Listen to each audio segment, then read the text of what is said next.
Hello students, welcome to day 2023 of Mathematical Theory of Interest course.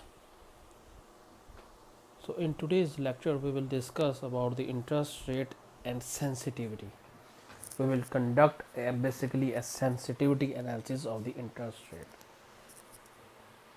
In the last session we discussed in detail about the derivatives and the interest rate components, interest rate features, different types of derivative markets and so on. So today we will interlink this topic with the previous one and try to understand the more aspects of the sensitivity of the interest rate. Quickly moving to the lecture context. Basically in this lecture we will cover the interest rate theory, loanable fund theory, liquidity preference theory, and forces that affect interest rates and interest rate fundamentals and structure of the interest rate. These are the topics that we will discuss in today's lecture, and finally we will discuss about the time value of money and its relationship with the interest rate. So first of all we will define the interest rate. It is basically an interest rate is the price paid by a borrower or a debtor to a lender or creditor for the use of resources during some time interval.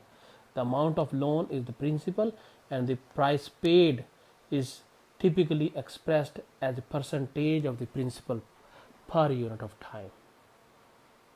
The interest rates are among the most closely watched variables in an economy. It's the most common and most closely watched. It affects every kind of financial transaction, directly and indirectly. There are two kinds of theories of the interest rates. For the determinant of interest rate, first of all is the loanable fund theory, and the second one is the liquidity preference theory. We will discuss one by one. First of all, loanable funds theory.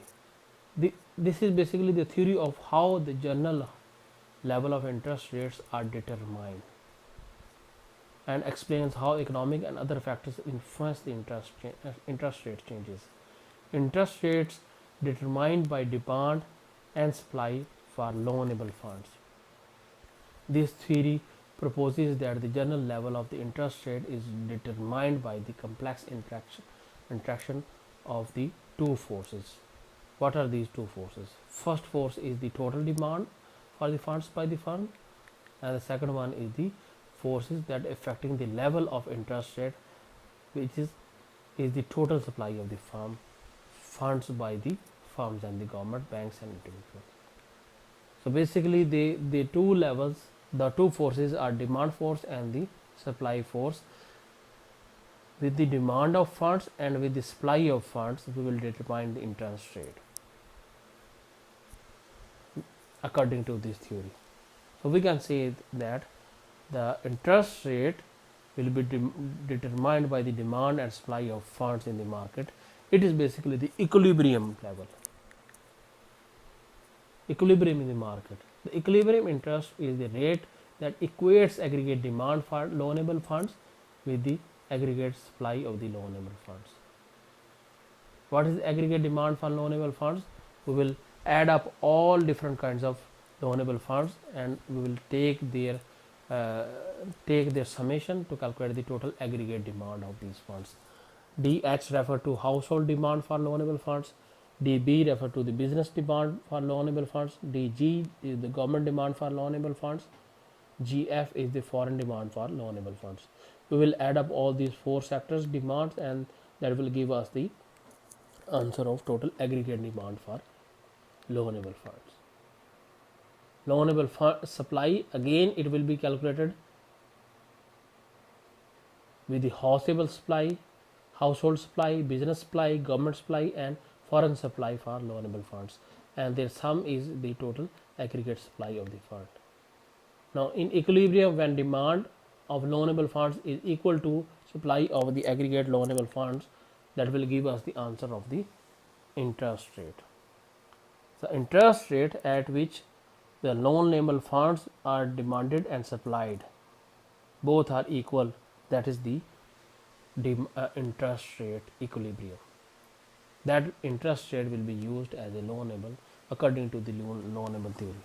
So we can say that according to loanable theory, the interest rate will be determined through the forces of demand and supply. So in case the supply is increasing, the interest rate will decrease, and in case supply is decreasing, the interest rate will decrease. So basically, when demand of aggregate funds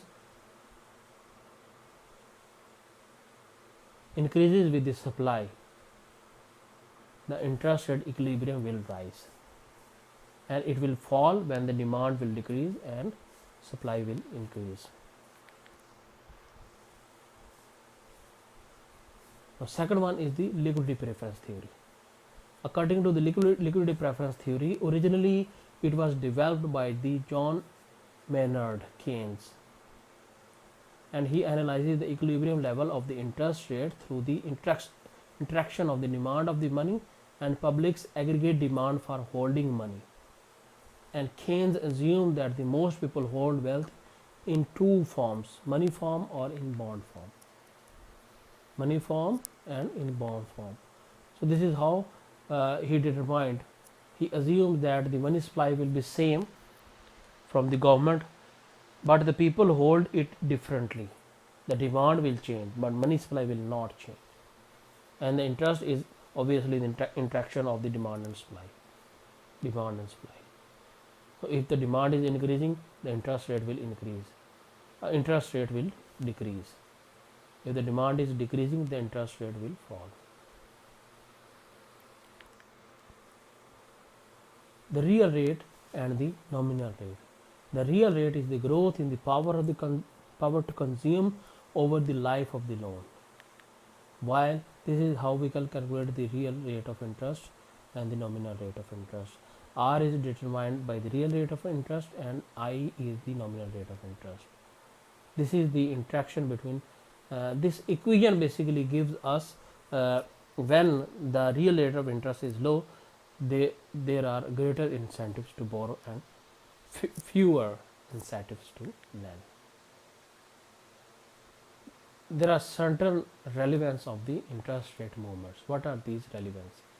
Interest rates movements affect the value of virtually all securities are being affected with the movement of interest rate. For example, they have a direct influence on the debt instruments, bonds and securities. They have indirect influence on the stocks and exchange rates.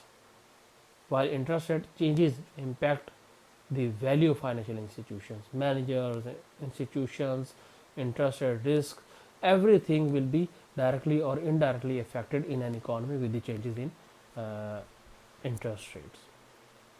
Here are some forces that affect the interest rate. First of all, economic growth, inflation, money supply, budget deficit, and foreign flow of funds.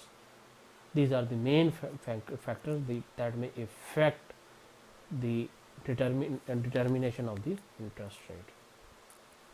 Now here is the explanation of one by one of all these factors. You can just go through these by yourself. I will quickly move on to the changes in the money supply and the interest rate. When the money supply changes, it may have three different effects on the level of the interest rate. First of all, the liquidity effect, the income effect, and the price expectations effect. In case of increase in supply, according to liquidity effect, the interest rate will decrease. Interest rate will decrease due to increase in supply. And in case of income, the demand will increase, but supply will remain same. When demand will increase, the interest rate will also increase.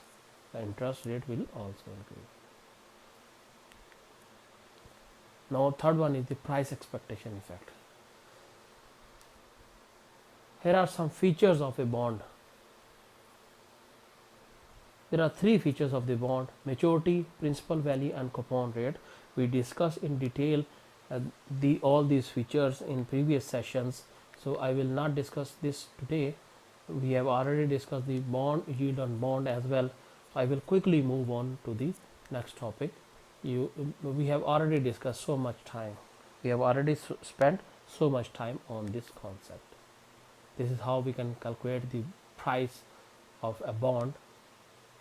It is the sum of the present values of all future cash flows associated with the bond is called the price or market price of the bond.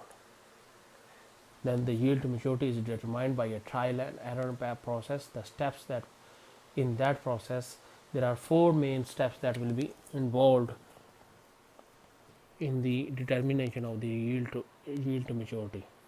In the determination of yield to maturity.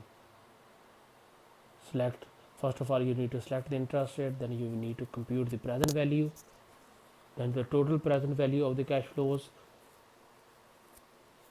then we need to compare the total present value which we have calculated in step 3 with the market price of the bond, and the price and the rate at which the present value is equal to the total present value equal to the market price, that will be your yield to maturity. It equals to the market price, then the interest rate used in step 1 is the yield to maturity, as I already told you. The base interest rates, then the risk premiums, these are important determinants of the interest rates. There are five kinds of issues, and sixth one is the perceived creditworthiness of the issuer. The term to maturity. Term to maturity is the time to maturity of that of a particular bond. So all these things we have already discussed in detail about the inclusion of the options, put options, call options, taxability of the interest, how the interest will affect on the bond price. We have discussed the time value of money effect as well.